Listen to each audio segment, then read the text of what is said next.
네, 오늘도 우리 수요 성서 아카데미에 나오신 여러분들을 주님의 이름으로 환영하고 축복합니다. 우리 좌우 앞에 계신 분들과 한번 인사합시다. 잘 오셨습니다.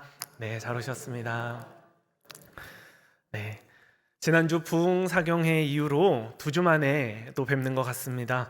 지난 시간에 어디까지 했는지 기억하시나요? 네, 담임 목사님께서 성서시대 의복과 패션에 대해서 설명해 주셨습니다.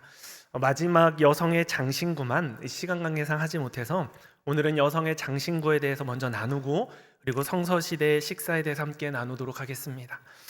먼저 여성들의 장신구입니다. 여기 여성분들 대단히 많이 앉아 계시는데요. 여성들에게 액세서리는 어떠한 존재십니까? 마치 공기와도 같이 필수적인 존재가 아닙니까? 많으면 많을수록 다다익선으로 좋은 것이 아닐까 싶습니다. 제 아내도 이렇게 막 꾸미고 다니는 화려한 스타일은 아닌데요. 늘 액세서리 본인은 필요 없다 말하면서도 기념일에 선물해 주면은 그렇게 좋아할 수가 없더라고요. 아무래도 이렇게 아름답게 꾸미는 것은 여성들에게 있어서는 본능과도 같은 것 같습니다. 당연히 2000년 전 고대 이스라엘에서도요. 그들의 살았던 여성들에게도 마찬가지였던 것 같습니다. 당시에도 많은 액세서리와 장신구들이 있었습니다. 다만 오늘날처럼 세련되고 정제된 보석들이 박힌 액세서리가 아니라 나무나 짐승의 뼈 혹은 돌과 금속 같은 것들로 만든 액세서리를 사용했다고 합니다. 이렇게 만든 장신구들로 주로 머리핀, 목걸이, 코걸이, 팔찌 그리고 도장 겸용으로 쓰인 반지도 있고요. 발목에 차는 고리 등 당시 대표적인 여성들의 장신구였다고 합니다. 성경에도 팔찌가 나옵니다. 팔찌는 당시에 남녀 모두 다 착용했다고 합니다. 다만 남자는 이 팔꿈치 위로 착용하고 여자들은 손목에 착용하는 것이 달랐다고 하는데요. 이 사무엘하에 나오는 다윗 왕정 시대에 보면은 금과 같은 기금속으로 만든 팔찌가 당시 신분을 또한 나타내는 거기도 했다고 합니다. 이 발찌도 성경에 나오는데요. 오늘날처럼 이렇게 얇은 발찌를 예쁘게 하는 게 아니라 발목에 고리를 차고 다녔다고 합니다. 그 고리에 이 방울을 달거나 아니면 작은 돌을 집어넣어서 이렇게 걸을 때마다 짤그락짤그락 소리가 나는 그렇게 제작해서 발찌를 착용했다고 합니다. 또한 귀걸이도 착용했습니다. 오늘날의 남자들도 이렇게 피어싱이라고 해서 많이들 귀를 뚫고 하는데요. 이제 고대 아수르인들도 남자들도 착용했다고 하는데요. 이 이집트나 이스라엘에서는 남자들은 귀걸이를 사용하지 않았고 여성들만의 장신구였습니다. 유대 여인들이 즐겨 사용했던 귀걸이는요, 커다란 머리띠 모양부터 곡식 모양도 있고 속이 빈 포도알 모양 그리고 평범하게 생긴 둥근 모양 등 매우 다양했다고 합니다.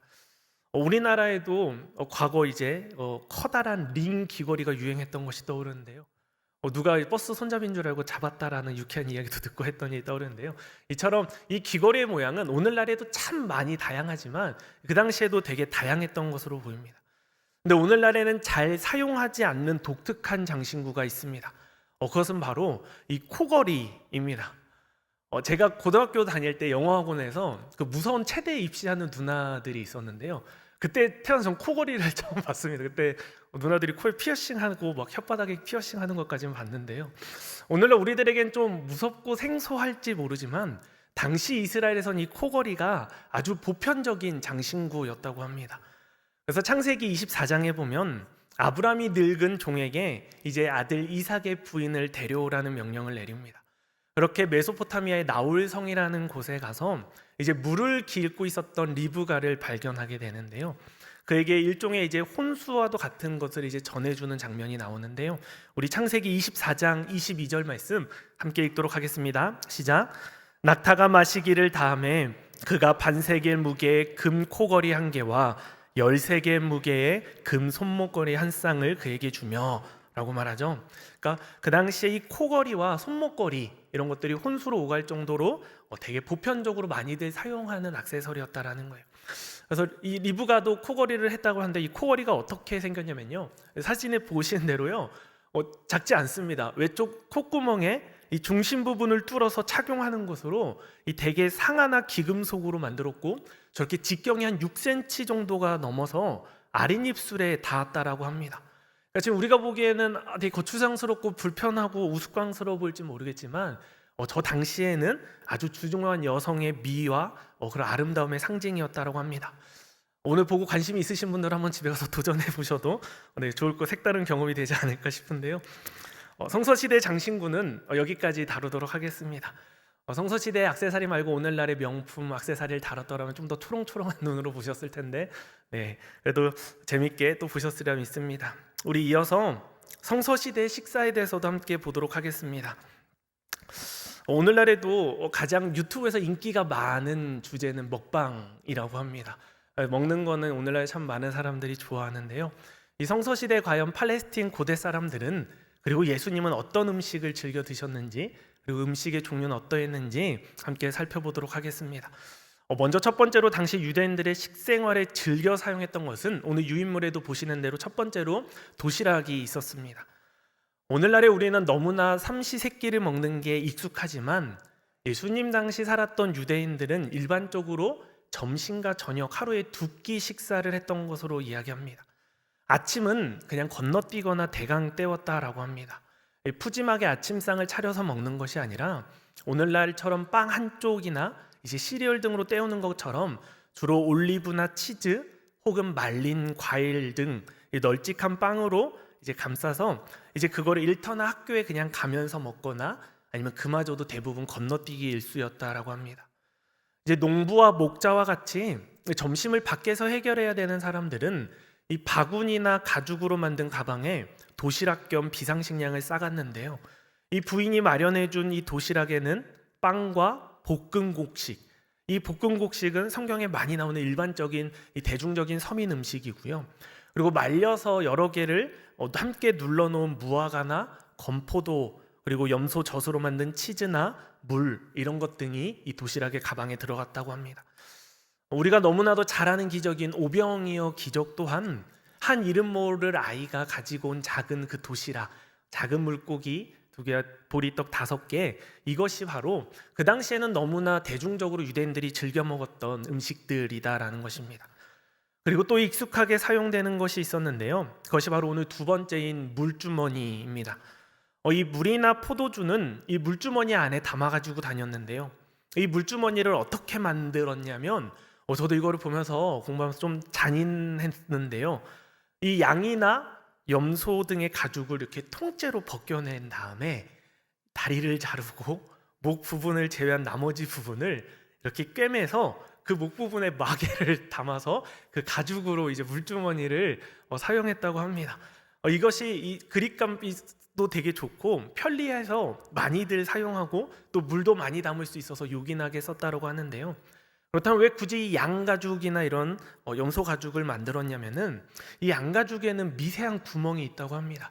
그래서 이를 통해서 소량의 아주 작은 물들이 새어 나오는데 이 액체가 이제 증발하면서 수증기가 될 때 이 기화 현상이 생기면서 열을 흡수하는 게 있는데 이 과학적 원리를 통해서 상대적으로 물을 어떻게 보면 시원하게 보존할 수 있는 그런 역할을 양가죽이 했다고 합니다. 그래서 양가죽을 사용하면 좀 더 차갑고 시원하게 물을 오래 보관할 수 있기 때문에 이걸로 이제 물주머니를 널리 사용했다라고 전해집니다. 그리고 예수님께서도 산상수훈에서 이렇게 말씀하셨죠. 새 포도주를 낡은 가죽 부대에 넣지 아니하나니 그렇게 하면 부대가 터져 포도주도 쏟아지고 부대도 버리게 됨이라. 새 포도주는 새 부대에 넣어야 둘 다 보존되느니라 라고 말씀하셨습니다. 이 가죽 부대가 낡으면 특유의 그 신축성이 떨어져서 이제 점점 딱딱해진다고 합니다. 이렇게 낡은 가죽 부대에 새 포도주를 담아두면은 이 새술에서 발생하는 발효력을 감당하지 못하고 결국은 터져버리게 되는 것입니다. 따라서 이 새술을 담아둘 경우엔 반드시 새로 만든 가죽 부대를 사용해야만 한다고 했습니다. 이 말씀에서 예수님이 가르쳐 주시는 부분은 예수님의 가르침은 새 부대라는 것입니다. 그리고 바리새인들의 가르침은 낡은 부대이기 때문에 서로 공존할 수 없으며 만약 어리석게도 이것을 적당하게 섞고 타협하게 된다면 반드시 터져버리고 파괴될 수밖에 없음을 비유로 말씀하고 있는 것입니다. 우리가 이런 말씀을 읽을 때 이러한 재료와 원료적인 측면에서 이해를 가지고 예수님의 말씀을 읽으면 보다 이해하기가 수월하실 것 같습니다. 그리고 오늘 유인물 세 번째로 보면은 맷돌이 등장합니다. 당시 이스라엘에는 우리나라 맷돌과 유사한 것이 있고 또 다른 것이 있었습니다. 사진에서 보시는 대로요. 유대인들에게 이 맷돌은 직경이 약 한 30cm에서 40cm 정도의 두 개의 돌로 이루어져 있고요. 윗짝은 우리나라 전통 맷돌처럼요. 나무로 만든 손잡이가 거기에 이렇게 똑같이 달려 있었습니다. 그런데 이 손잡이 아시죠? 네, 이 손잡이를 어이라 그래요. 그래서 이게 없으면 어이 죄송합니다. 그래서 다른 말로 어처구니라고도 하는데요. 어쨌든 우리가 이 맷돌을 가는 방식은 고대 그 이스라엘이나 오늘날 우리가 썼던 거랑 동일합니다. 저 구멍 난 곳에다가 이제 당시 뭐 콩이나 이런 여러 가지들을 작곡을 넣고 이렇게 돌리면은 그 가운데 틈으로 이렇게 갈아져서 나왔다라고 합니다. 그래서 형편이 어려운 가정들은 주로 보리를, 그리고 좀 더 여유가 있는 가정들은 밀을 갈아서 이렇게 해서 이제 먹었다라고 합니다. 그런데 이제 여러 종류의 맷돌이 있다고 했죠. 그래서 혼자 돌릴 수 있는 맷돌이 있었고요. 그리고 정말 큰 짐승들이 힘을 빌려야지만 돌릴 수 있는 커다란 맷돌까지 다양하게 존재했다고 합니다. 주로 가정에서 사용하는 맷돌은 아까 보셨던 것처럼 한 3, 4cm 정도의 혼자서도 돌릴 수 있는 그런 곡식을 넣어서 돌릴 수 있는 맷돌이기도 했는데요. 대부분은 그래도 이게 무거워서 두 사람이 짝을 지어서 일을 했다고 합니다. 그래서 예수님이 최후의 날을 묘사하면서 이렇게도 말씀하셨죠. 두 여자가 맷돌을 갈고 있는데 한 사람은 데려짐을 당하고 한 사람은 버려짐을 당할 것이다 라고 말했던 것도 그 당시의 시대 상황과 맥락을 같이 하고 있는 것을 볼 수 있습니다.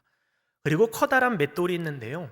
이 맷돌은 정말로 여러분들이 상상하시는 것 이상으로 엄청나게 거대해서요.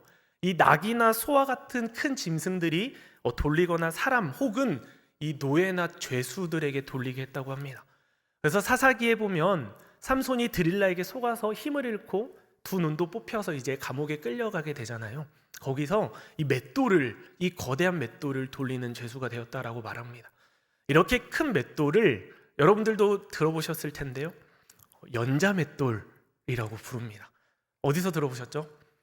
지극히 작은 자 한 사람을 시험에 빠지게 할 사람은 차라리 연자 맷돌을 그 목에 매달아 연못에 던져 빠뜨리는 게 더 낫다라는 예수님의 끔찍한 말씀에 사용되는 그 연자 맷돌입니다. 그러니까 이 연자 맷돌은 그냥 3, 4cm 정도의 우리가 사용하는 가정용 연자 맷돌이 아니라요. 정말 1톤에 달하는 엄청나게 거대한 연자 맷돌을 말합니다. 그러니까 그만큼 대단히 무서운 말씀이죠.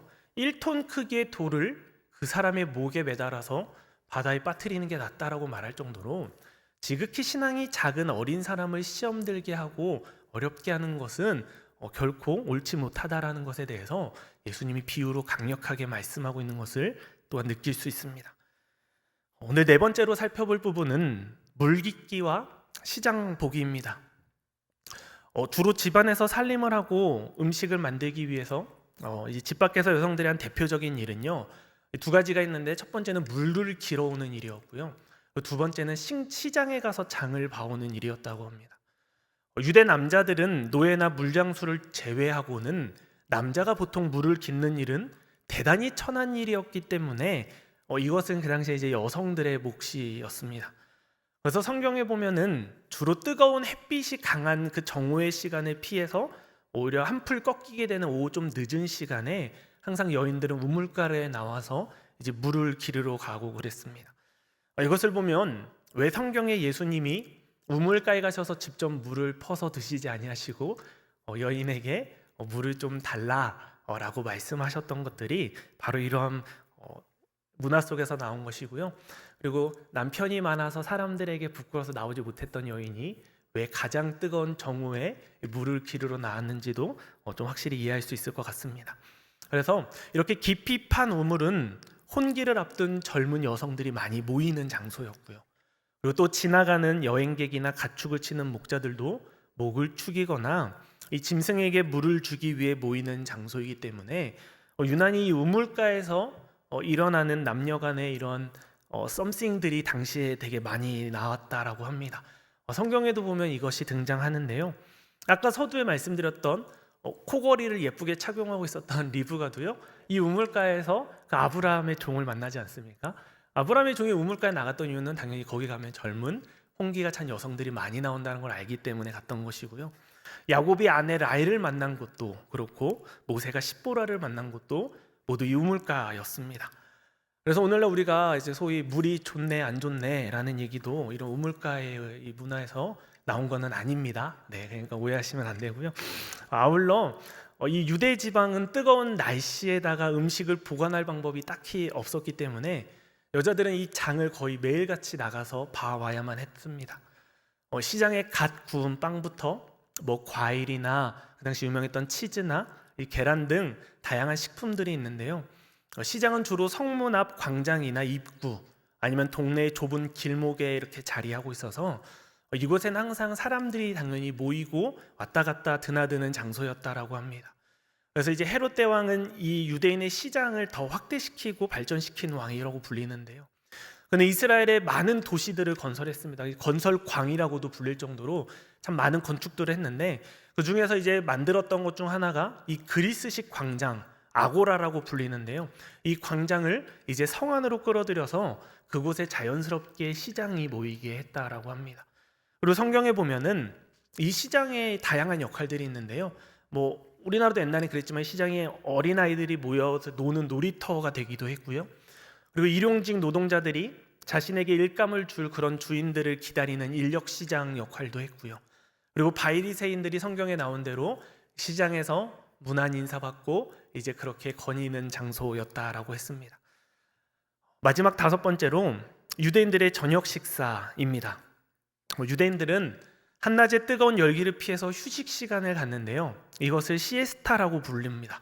그래서 이 시에스타는 지금도 중동 지역이나 스페인, 이탈리아, 그리스 등 지중해 연안에 있는 국가들 그리고 남아메리카, 즉 라틴 문화권에 있는 나라에서 지금도 행해지고 있는 것입니다.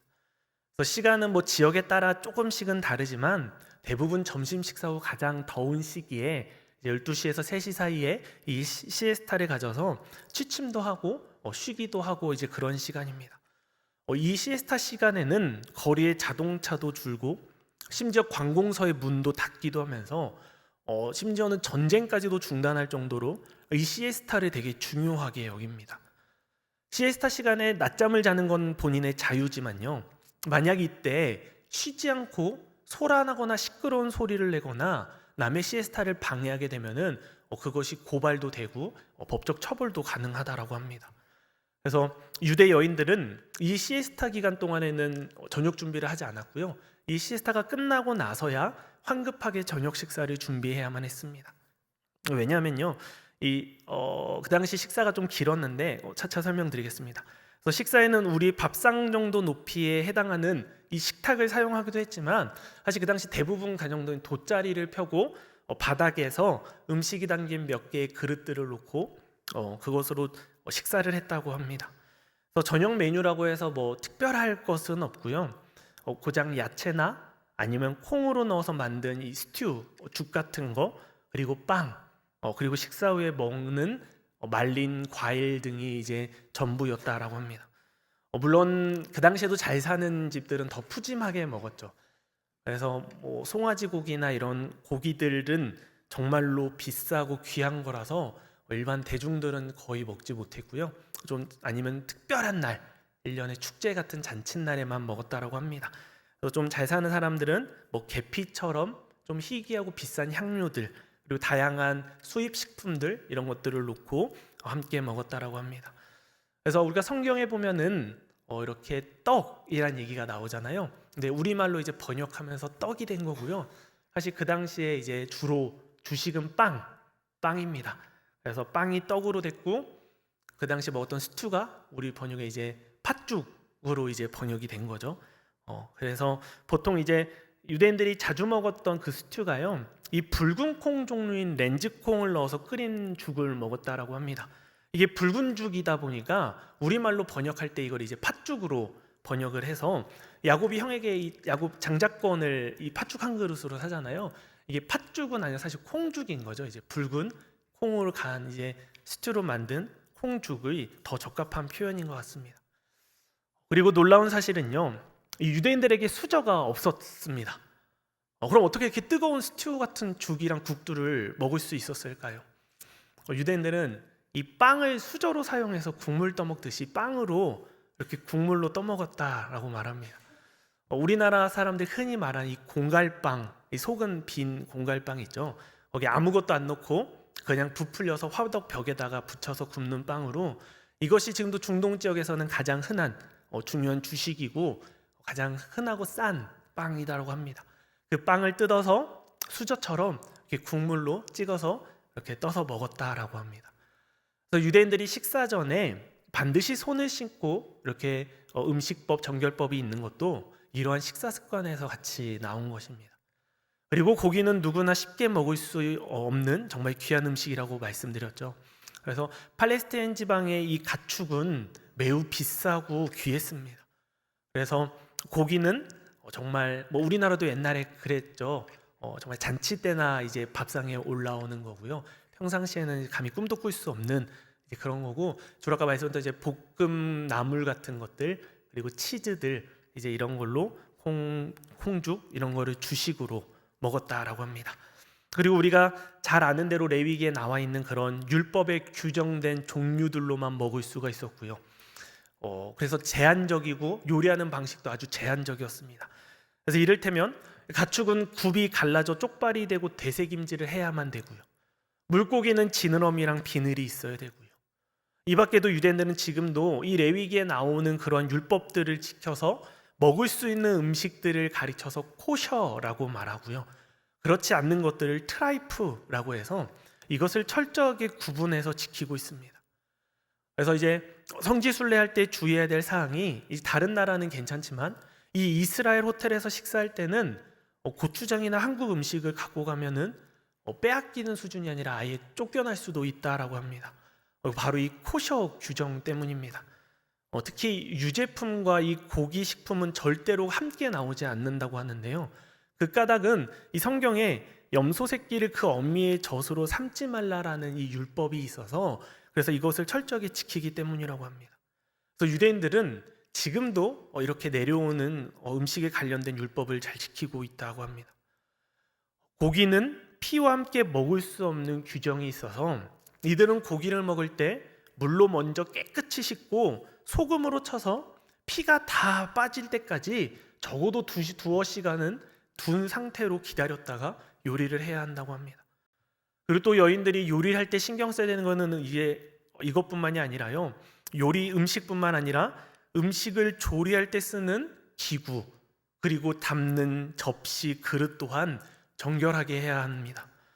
고기에서 피를 제거할 때 쓴 그릇이나 조리 과정에서 만약 더러워진 기구들을 사용해서 다른 음식을 준비하지 이제 영향을 미친다라면은 이제 그런 것들은 사용하지 못했고요.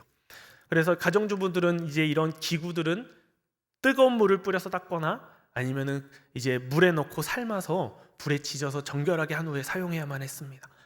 근데 이렇게도 사용할 수 없는 그릇이 있는데요. 이제 흙으로 빚어서 만든 항아리나 단지 이런 것들은 만약에 부정한 것이 거기에 담기거나 한번 사용하게 되면은 모두 다 깨트려서 버려야만 했다고 합니다. 왜냐하면 이 흙으로 빚은 것은 용기를 아무리 씻어도 그 흙 사이로 액체가 어느 정도 스며들기 마련이라고 생각했기 때문에 그런 것들이 만약에 부정하게 담기면은 바로 버렸다라고 합니다. 이렇게 정말 유대인들은 독특한 이런 정결 규정과 음식 규정들 때문에 먹고 사는 일도 만만치 않았을 것 같습니다. 그러니 이 음식을 준비하는 여인들이 얼마나 힘들고 보통 일이 아니었겠죠. 이러한 정결법과 음식을 따지고 요리해도 그러니까 따지지 않고 요리를 해도 오늘날 참 요리하기가 쉽지 않은데요. 성서시대의 요리를 살펴볼수록 참 더 오래 걸릴 수밖에 없고 더 많은 노력과 더 많은 이런 고생들이 들어갔겠구나라는 생각이 들게 됩니다. 하지만 이만큼 이것이 보여주는 것은 유대인들은 일상에서도 하나님의 말씀을 정말 철저하게 지키려고 준수하려는 그 마음만큼은 어떻게 보면 오늘날 좀 무절제한 식습관이나 식생활을 하는 현대인들에게는 또 경종을 울리는 부분도 분명히 있을 것 같다라는 생각이 들었습니다. 오늘 우리가 함께 읽은 고린도전서의 말씀에는요, 바울이 이렇게 이야기합니다. 너희가 먹든지 마시든지 무엇을 하든지 다 뭘 위하여 하라고 합니까? 하나님의 영광을 위하여 하라고 말씀합니다. 그러니까 단순히 그냥 먹고 마시는 것이 아닙니다. 먹고 마시는 것에도 의미가 담겨져 있다라는 거예요. 매일매일 일상의 반복적이고 필수적인 먹고 마시는 것에서도 하나님을 믿는 주의 성도들은 하나님의 영광이 드러나고 하나님의 말씀대로 살아야 된다라고 말하고 있는 겁니다. 이어서 두 번째 식사 메뉴로 넘어가도록 하겠습니다. 첫 번째로 구약시대 메뉴와 손님 대접입니다. 이번에는 시간을 거슬러 더 올라가서요, 이 구약시대 메뉴를 함께 살펴볼 건데요, 이 구약시대 유목민들은 똑같이 식탁이 아닌 바닥에 돗자리를 펼고 이 공동 접시를 두고 거기 이렇게 다 둘러 앉아가지고 웅크리고 앉아서 먹었다라고 합니다. 아까 말씀드린 대로 구약에서의 음식도 신약시대와 크게 다르진 않습니다. 콩으로 만든 스튜와 그리고 볶음 공식 유제품, 고기 등을 먹었고요. 다 비슷합니다. 성경에 나오는 대표적인 예가 있는데요, 창세기 18장 6절과 8절에 보면은 이 나그네로 위장해서 하나님과 천사들이 아브라함에게 나타나거든요. 그때 이제 아브라함이 대접한 음식인데요, 우리 이 세 절의 말씀을 한 목소리로 함께 읽도록 하겠습니다. 창세기 18장 6절에서 8절까지 말씀 함께 읽겠습니다. 시작. 아브라함이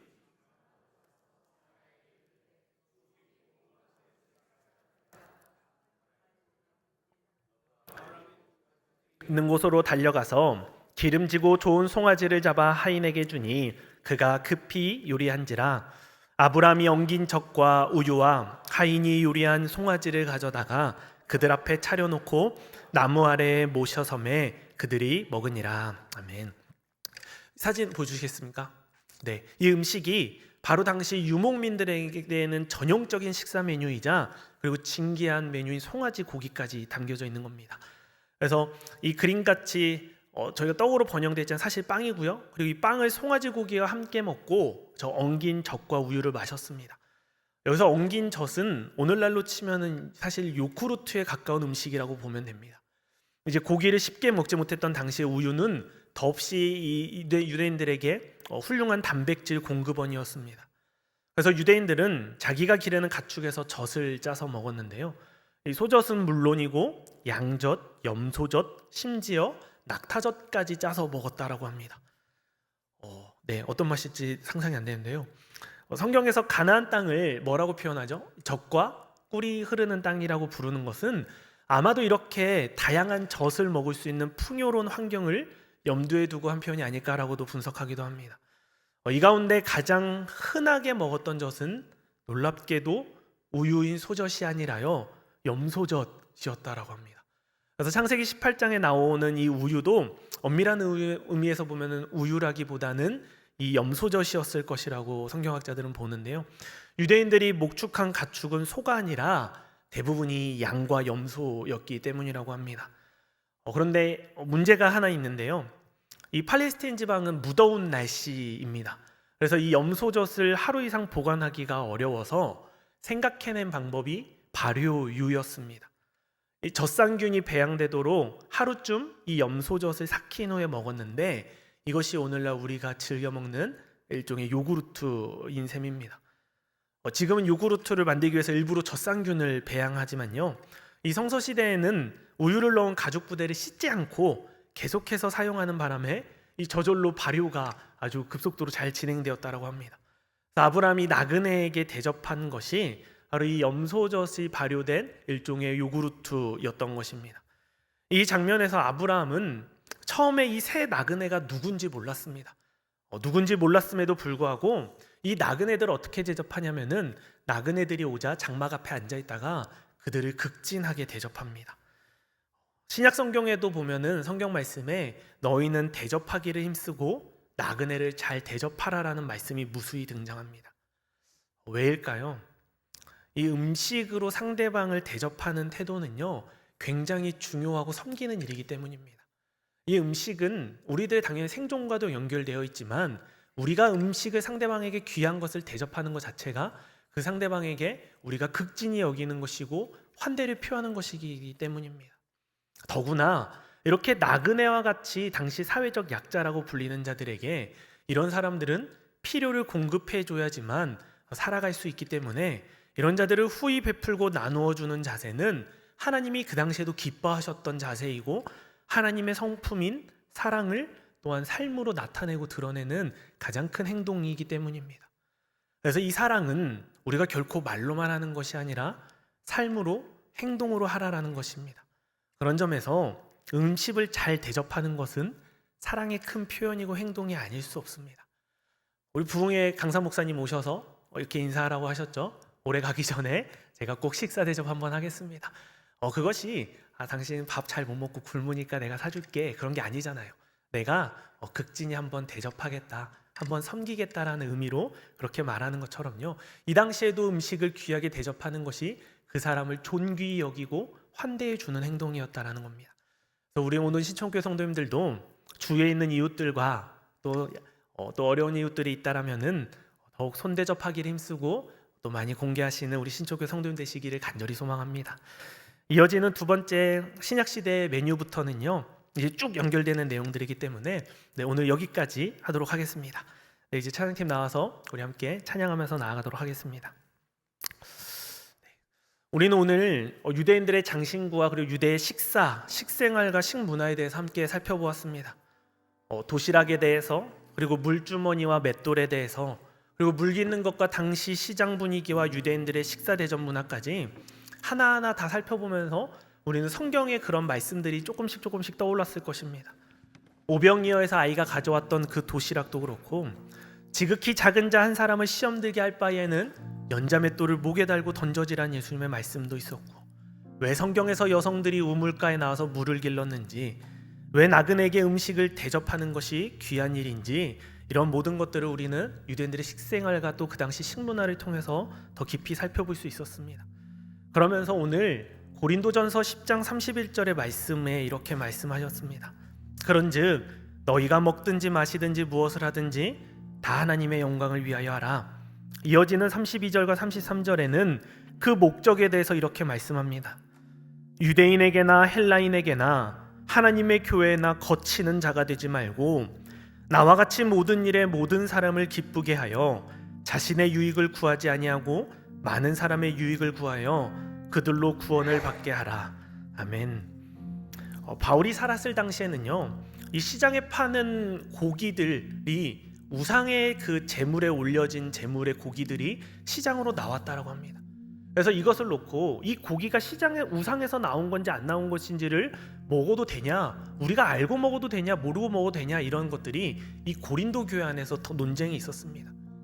바울은 거기에 대해서 모든 것이 가하나 유익한 것은 아니요 모든 것이 가하나 덕을 세우는 것은 아니라고 말합니다. 그러니까 사실 그것이 우상에서 나오든 안 나오든 고기에는 귀신이 깃드는 것이 아니기 때문에 먹어도 아무런 상관이 없다라는 거예요. 근데 이것이 우상에서 나온 고기인 줄 알면서 먹었을 때 다른 믿음이 연약한 자가 보고 시험 받을 거면 나는 가하지만 하지 않겠다라는 거예요. 가하지만 그것이 덕을 세우고 유익이 되지 않기 때문에 나는 하지 않겠다라는 거예요. 바울에게 중요한 건 먹든지 마시든지 하나님께 영광이 되는지 안 되는지가 중요했다라는 거예요. 내가 이거를 먹을 수 있지만 하나님께 영광이 되지 않는다라면 굳이 먹지 않겠다라는 거고요. 하나님께 영광이 되게 하는 행동을 하겠다라는 거예요. 오늘 유대인들의 식습관을 보면서 어찌 보면 이들이 철저하게 지켰던 것 또한 하나님의 말씀이기 때문에 철저하게 지킨 것이잖아요. 우리가 무엇을 먹고 마시는 것이 중요한 것이 아니라 우리가 평상시에 먹고 마시는 것이 과연 하나님께 영광이 되고 있는지, 아니면 영광이 되지 않고 주위의 어려움과 시험에 빠지게 하고 있지는 않은지 우리들도 한번 이 시간 돌아보았으면 좋겠습니다. 그리고 이 시간에 이렇게 기도했으면 좋겠습니다. 하나님, 내가 먹든지 마시든지 무엇을 하든지 하나님의 영광을 위해 살겠습니다. 내가 먹든지 마시든지 무엇을 하든지 주위 사람들에게 유익을 끼치고 공동체의 덕을 세우는 자가 되겠습니다. 그래서 하나님께 기쁨 되는 삶이 되겠습니다. 이렇게 결단하는 마음으로 우리 나주님의 기쁨 되기 원하네 함께 찬양하면서 나아가도록 하겠습니다.